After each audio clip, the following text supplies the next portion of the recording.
This is Euston Railway Station in London.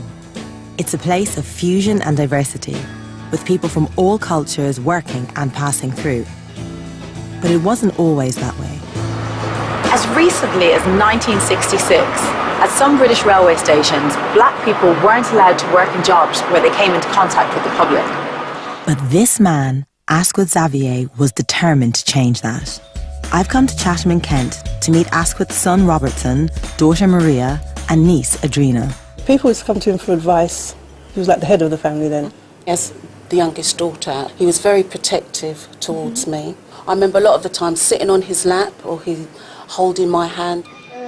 After World War II, there were desperate shortages of workers in Britain. Asquith was part of a generation of people from the Caribbean who came here to keep our workforce going. The advert went out to the colonies around the world. They said, come to London. England is your mother country. The streets of London are paved with gold. You can have regular jobs and regular income, and you can have a better life. And they believed it. Life was hard for the Xaviers and other immigrant families like them, who earned much less on average than other workers. But in 10 years, Asquith worked his way up from porter to guard at Marylebone Station. With a big family to support, in 1966 he applied for a transfer to Euston Station, where guards were paid an extra £10 a week. But he didn't get the job and received an extraordinary letter of rejection.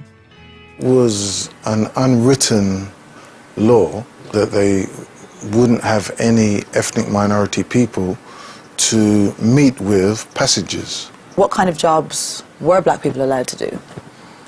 Cleaning, menial tasks. It was blatant discrimination. He was invited, like everybody else who came, for a better future, and then all of a sudden you want to restrict me.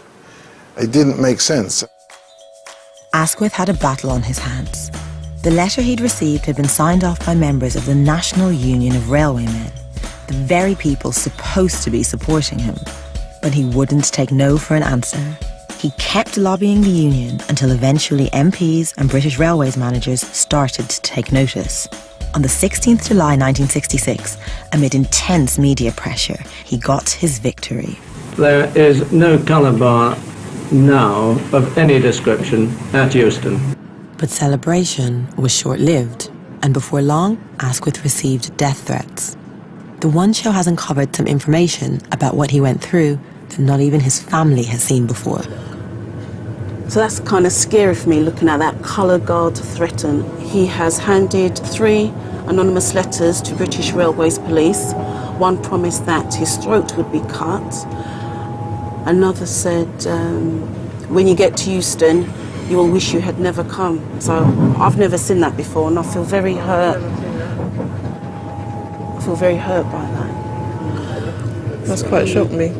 He was brave as a lion because look at him there. I've seen him in pictures smiling after these things. He was fearless. For the next 2 years, colour bars continued to affect workers at other stations. But Asquith's fight had started something unstoppable.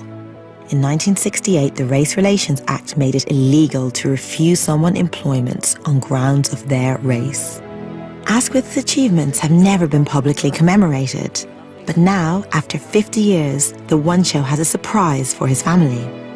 We've persuaded Network Rail to honour him permanently in the heart of the station. I've got a little something, a little surprise to show you all. If you want to pull back this curtain. Oh, wow, look. So yeah, this plaque is going to stand here now for your father's legacy. No, you're welcome. Thank you.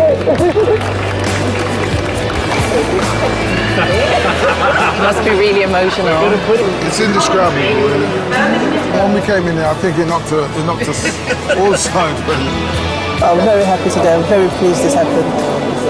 Oh, thank you. Asquith Xavier's fight helped to make all forms of discrimination in the workplace illegal. His is a name that we should all know.